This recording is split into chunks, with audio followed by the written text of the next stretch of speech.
Bonjour tout le monde, Anne-Laurence Fritsch, spécialisée en thérapie holistique et gestion du stress, accompagnement éthique et formatrice professionnelle. Aujourd'hui, je vais partager avec vous les raisons pour lesquelles je suis devenue une experte en gestion du stress. Et c'est jamais par hasard, je pense qu'on devient expert ou expert en un domaine précis. C'est souvent parce qu'on a vécu des choses, qu'on a dépassé des épreuves et qu'on a réussi à surmonter certaines épreuves, qu'on devient un expert. Hein, ça demande pas mal d'efforts.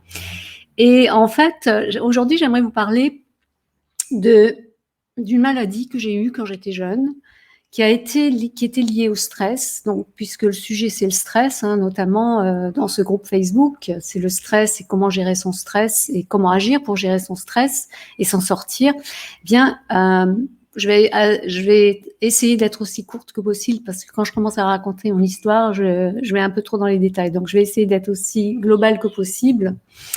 En fait, quand j'étais petite, déjà, j'avais très peur d'aller à l'école. J'avais aucune confiance en moi. Bon, j'avais un père très autoritaire. On n'avait pas le droit de s'exprimer. Il fallait toujours fermer la bouche. Il fallait pas le contredire. Donc, toute la spontanéité de l'enfance était un peu bloquée. Et puis, j'étais assez renfermée comme enfant, j'étais à l'écart des autres et donc j'avais pas vraiment d'amis à l'école, à la petite école, etc. Et pour moi, ça a toujours été un stress d'aller à l'école. J'avais la boule au ventre tous les matins pour aller à l'école et en fait, toute ma scolarité, ça a été comme ça. Et aujourd'hui, hein, je reçois énormément de gamins stressés à mon cabinet et ça continue, hein, ça s'est pas amélioré au niveau de l'école. Et je pense que les gamins d'aujourd'hui, c'est encore plus stressé qu'ils ne l'étaient à mon époque. Mais à mon époque, hein, je suis quand même née en 58, donc j'ai 63 ans à l'heure actuelle où je vous fais cette vidéo. On n'allait pas voir des psys, des psychothérapeutes. Je crois que ça n'existait même pas, les psychothérapeutes à mon époque. Les parents n'emmenaient pas leur enfant voir un spécialiste quand il était stressé. S'il remarquait qu'il était stressé. Donc voilà, donc j'étais déjà très stressée pour aller à l'école, j'avais une boule au ventre, je mangeais pas le matin tellement j'avais une grosse boule dans le ventre, j'arrivais pas à manger, je me souviens de ça. Et puis à l'âge de 16 ans, j'ai décidé, je me barre à 18 ans après mon bac, je me barre pour être libre. Et ça a toujours été ma priorité, la liberté avant tout. Et j'ai toujours fonctionné comme ça pour être libre, libre de dire ce que j'ai envie de faire ce que je veux, d'être libre, d'être moi-même. Mais ça a été tout un parcours du combattant pour oser être moi-même. Et j'aide les gens à oser être eux-mêmes, hein, parce que je sais à quel point c'est compliqué quand on a été formaté d'une certaine façon, hein, par son éducation, par l'éducation, par la culture, la société dans laquelle nous vivons. Il y a plein d'éléments. Hein, il n'y a pas que les parents hein, là-dedans, dans l'éducation des parents.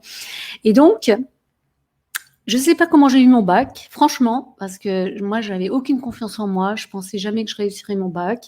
Je comprenais pas la moitié des trucs qu'on me racontait. Je sais pas, franchement, je sais pas comment j'ai passé toute ma scolarité, toutes les années. J'étais dans les classes de littérature, etc., philosophie, je comprenais rien. Le latin, je comprenais rien. Les langues, n'en parlons pas.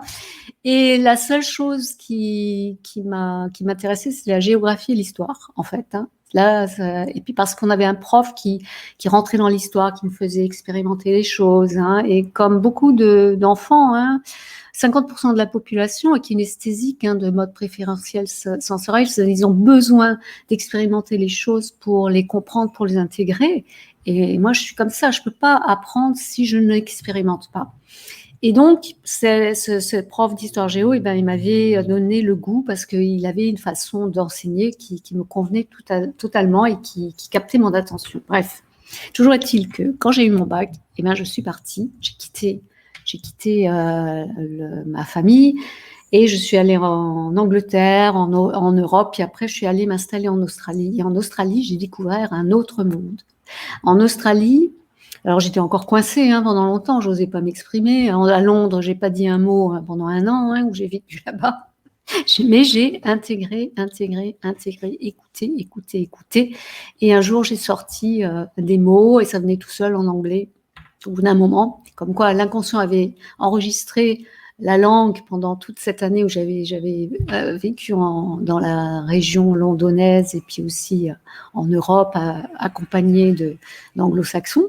Et puis quand je suis allée à la fac en Australie, d'abord j'ai commencé en Australie de l'Ouest, à l'université de Western Australia, qui est un magnifique jardin botanique, une université au milieu d'un immense jardin botanique extraordinaire. Donc j'ai fait 4 ans d'études là-bas. Et là, j'ai découvert que j'étais intelligente. Parce que la pédagogie, là-bas, elle est positive. Les profs, les universitaires, ils les encouragent à s'exprimer, à montrer nos qualités. Ils appuient sur nos qualités, ils nous encouragent. Quand on s'exprime, quand on fait des choses sympas, et ben, ils nous disent que c'est super. Ils sont vachement encourageants. Et là, j'ai découvert, dis donc, finalement, t'es pas bête. T'as quelque chose là-dedans. Hein. Et donc, j'ai pris confiance en moi, petit à petit. J'ai réussi à étudier en anglais alors que en France, je parlais pas un mot, pratiquement pas un mot d'anglais. Et j'ai passé brillamment mes études. J'ai fait une double licence. Donc il y avait la sociologie, il y avait de la psychologie. Voilà, c'est un système différent de la France.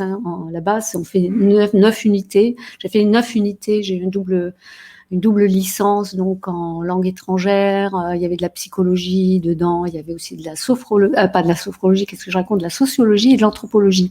Donc j'ai étudié les langues indigènes et j'étais passionnée par ça. Et puis, comme j'ai pas eu la bourse, je voulais aller en Italie pour faire une bourse, avoir une bourse et étudier plus loin la littérature italienne. Et ben, j'ai pas eu la bourse et du coup, je me suis retrouvée sans plan B. Et je ne savais pas quoi faire de ma vie et je commençais à déprimer. Et à ce moment-là, mon père m'a dit pourquoi tu ne fais pas une école d'interprétariat, puisque maintenant tu es bilingue, fais une école d'interprétariat, puisque ça te passionne les langues. Et donc je suis retournée en France. Je suis retournée, donc j'avais passé 4-5 ans en Australie, et je suis retournée en France pour faire la plus grande école d'interprétariat de Londres. Non, mais malheureusement, je suis arrivée en retard. J'ai raté le concours d'entrée dans cette école. Et donc, j'ai trouvé un plan B. À l'université de Paris 8, je me suis inscrite c'était la première promotion d'interprétariat de traduction à l'université de Paris 8 de Vincennes. Donc, il m'a acceptée dans cette formation, c'était un diplôme, pour avoir un diplôme universitaire. Donc, j'ai été acceptée pendant 1 an. Et là-dedans, je me suis retrouvée, c'était un choc culturel de me retrouver dans le béton à Paris, métro, boulot, dodo. J'ai commencé à faire des crises d'angoisse dans le métro. Je devais traverser tout Paris. J'étais hébergée par des cousins à Paris. Je traversais tout Paris pour aller à Paris 8 de Vincennes, à Saint-Denis.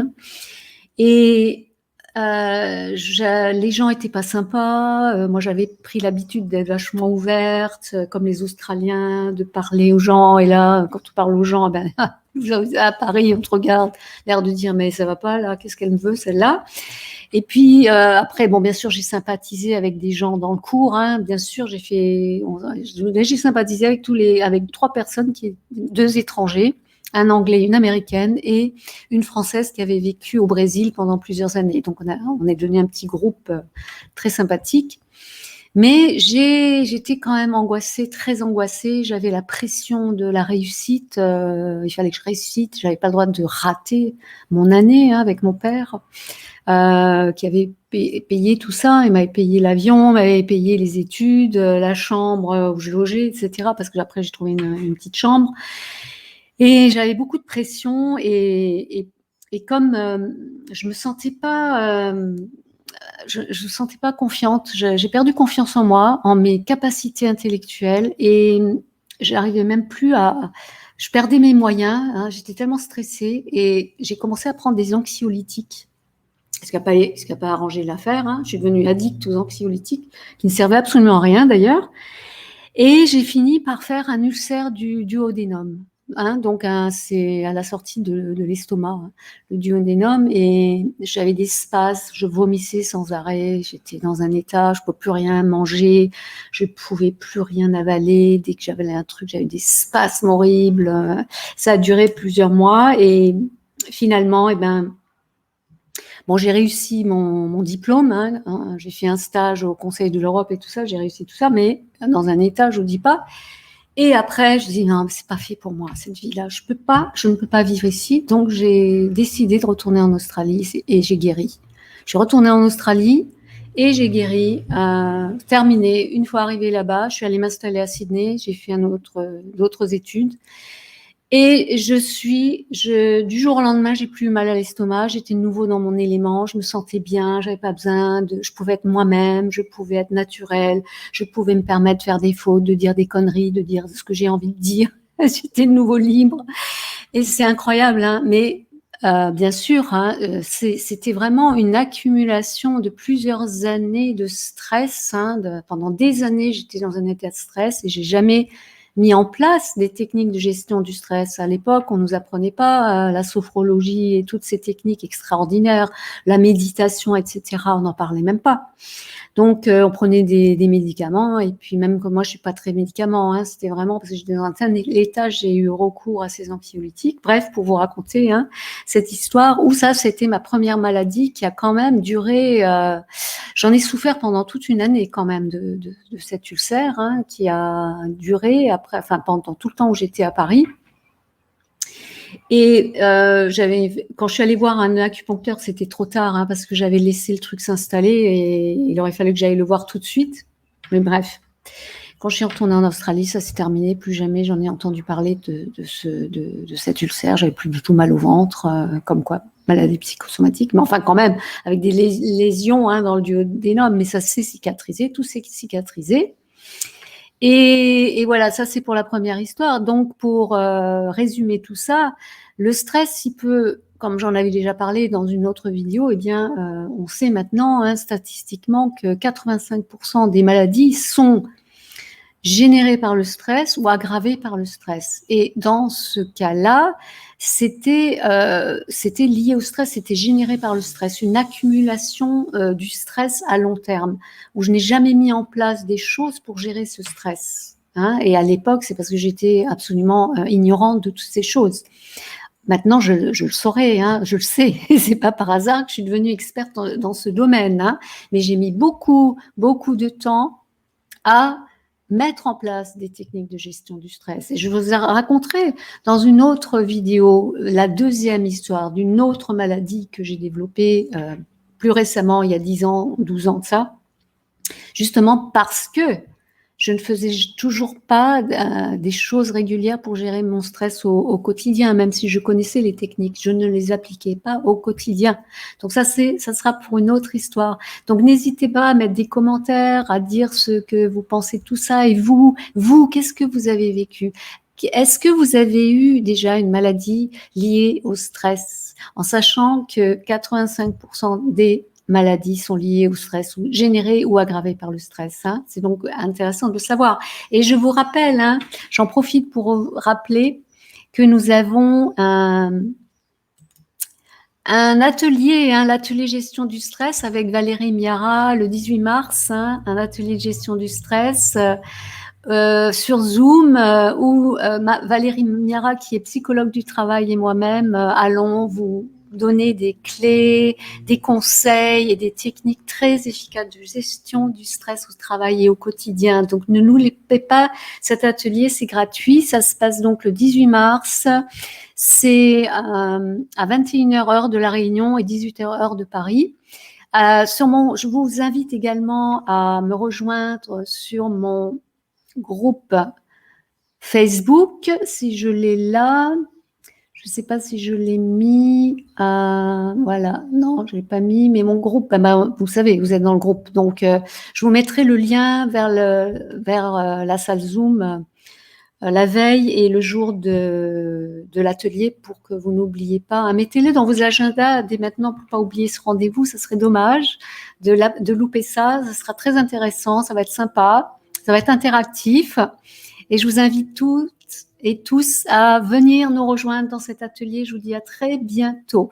Et si vous voulez être accompagné par moi de façon individuelle, eh bien, je vous invite à aller sur mon site Hypno Réunion et vous aurez toutes les infos à ce sujet, ma façon de travailler. ce que j'utilise comme thérapie holistique et comment je vous accompagne vers la transformation de vous-même. Je vous dis à très bientôt. Au revoir.